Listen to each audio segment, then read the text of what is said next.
Hey guys, today I wanted to make a video talking about Skype lessons and more specifically about the sorts of things that will really ruin Skype lessons. I actually published an article about this recently, which is entitled 9 Things That Ruin Your Skype Lessons.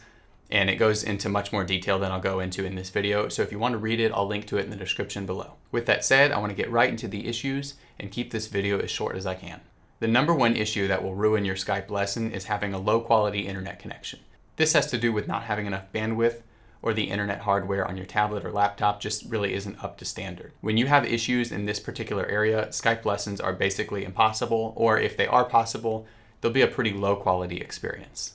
This is hands down the most important factor in your setup. Definitely make sure that you're using high-speed internet and a recent model device if you wish to have a good experience in online lessons in general.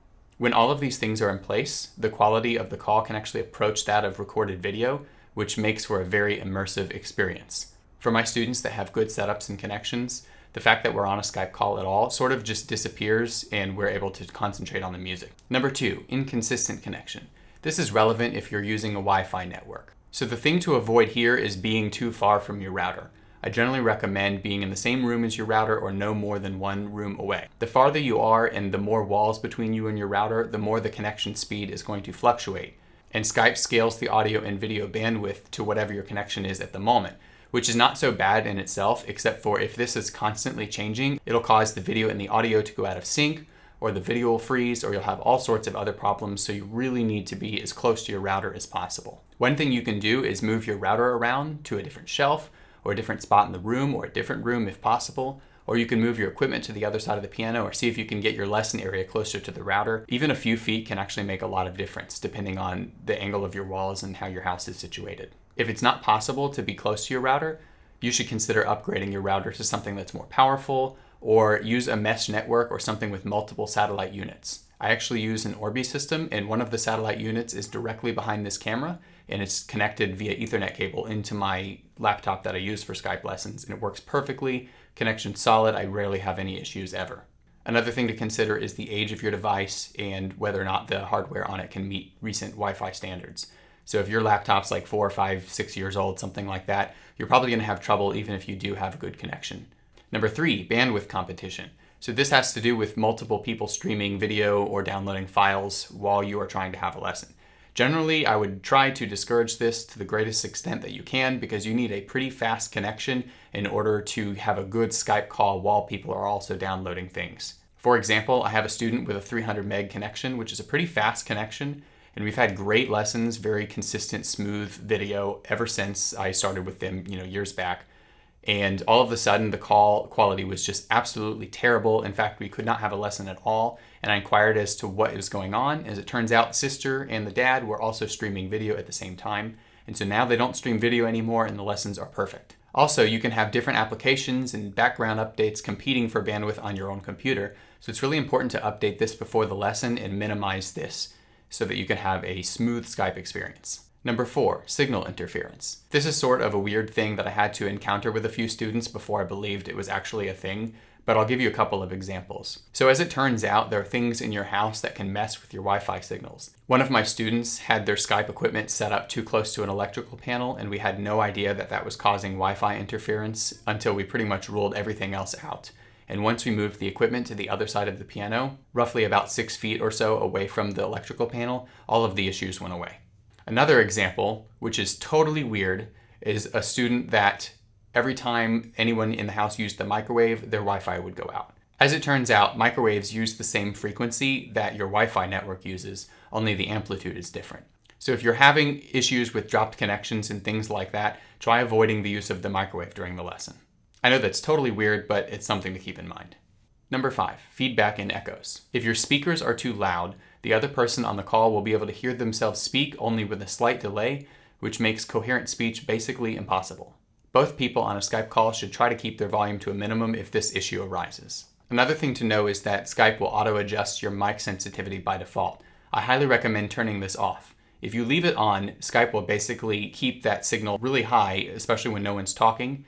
And if the signal from the speakers and the mic interferes, it'll cause a feedback loop, which is a obnoxious, shrill, loud noise that is incredibly distracting and will definitely stop you from being able to have a lesson. So in order to avoid that, definitely make sure that your speakers are as far from your mic as possible, or if you're using a tablet or a laptop where this is not possible, definitely disable the auto adjust option. An easy fix for both of these issues is to use a pair of open back headphones without a mic. I use the Sennheiser HD598s, which are an open back headphone, which means that you can hear what's going on when you're wearing them. They don't actually isolate noise. And that's good because you kind of need to hear yourself play during a piano lesson. So definitely don't use the isolating or noise canceling ones. I don't know if Amazon still sells this pair, so I'm going to link to something that is comparable, that is also an open back style with no mic, in the description below. Another thing to take into consideration about using headphones is that they make the Skype lesson experience significantly more immersive. I definitely use headphones for most of my calls, unless I'm just really fatigued, I don't feel like wearing them. And they allow me to hear so much more detail. I recommend all teachers and students use headphones because they cut down on, feedback and echoes and interference and all kinds of things. You can have the volume as loud as you want. It's really a really useful thing. Definitely get a pair of open back headphones. Number 6, too much background noise. Laptops and tablets have many mics on them and they tend to pick up all of the room noise. In fact, in my experience, they pick up house noise. This means that I can hear like kids running around upstairs, or I can hear dishes, I can hear TVs on in the other room, I can hear, louder conversations. I don't really want to be hearing these things during the lesson, and sometimes they're loud enough that I really can't hear the student play. If at all possible, try to have a quiet environment during your lessons. Similar to if a teacher actually came to your house, you probably wouldn't have a ton of noise going on then. So if you're in a Skype lesson, you should also try to have a quiet environment as well. If possible, I would recommend using an external USB microphone for your lessons. This allows you to place the mic wherever you want, definitely away from your speakers, and typically external microphones will provide a much better, much more detailed sound with a more focused pickup pattern. They won't eliminate all room noise, but they'll definitely pick up less of it than your tablet or laptop mics will. The mic that I recommend for most people is the Blue Yeti. And the reason for this is it's probably the best mic that you can actually get for this situation, under 150 bucks or so. In addition to just sounding good in general, the Blue Yeti features an external output for live monitoring, which allows you to hear yourself in real time during the lesson, which is very useful. I actually use this feature on my setup. I don't actually use a Blue Yeti, I use an Audio-Technica mic, which is an XLR mic that plugs into an audio interface. And this setup is a little bit too complicated, I think, for most people. I think it's really unnecessary for most people, so I just recommend something USB like the Yeti. Number 7, poor lighting and exposure issues. Laptops and webcams tend to have tiny sensors and they pick up a lot of grainy noise in low light situations. I highly recommend that you use good overhead lighting or lighting that is coming from behind the camera in order to properly light your Skype scene. On the other hand, too much lighting or too bright of lighting can also have a negative impact. One example of this is sunlight coming through the window at just the right angle where it lights up the keyboard where it's totally white and you can't see the cracks in the keys. Unless you have a really good camera, try to avoid having lights in the scene that the camera can actually see because it'll expose for these lights and cause issues. A good rule of thumb for lighting is that if you see a lot of grain in your picture, you need more lighting. And if the keyboard is solid white and you can't see the cracks in the keys, you definitely have too much lighting, and I would try to change the angle of the camera. Number 8, lack of basic preparation and proper setup before lessons. Outside of practice, there are other things you should do before starting your lesson. The most important thing is to plug your device in using the correct size charger. I have a lot of students that use iPads, and sometimes they will use this iPhone adapter for their iPad. And the iPad actually comes with this power adapter. Definitely use this one and not this one, because if you use this one, you will drain battery faster than you actually charge and it doesn't really do much good. So use the right charger and plug your device in before the lesson. Also, make sure your device is updated before the lesson. I generally recommend about 15 minutes before your lesson starts, turn on your device, get your setup going, and make sure that everything is updated and ready to go before the lesson time. You can take advantage of this time by warming up and mentally preparing for the lesson. Number 9, teacher-student incompatibility. Just because a teacher offers Skype lessons, even if they're a really great teacher, doesn't mean that they're going to be a good Skype teacher. This is because Skype as a platform lends itself to more of a back and forth interaction style as opposed to a simultaneous one.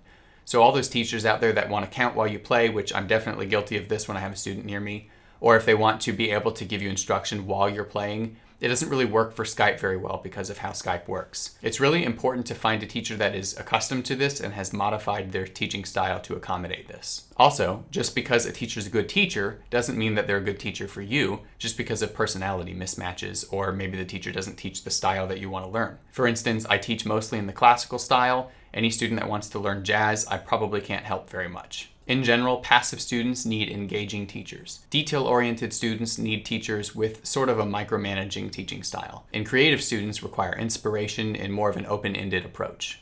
Teachers should accept students that they know their skills can accommodate, and students should seek out teachers that they know will be a good match for them.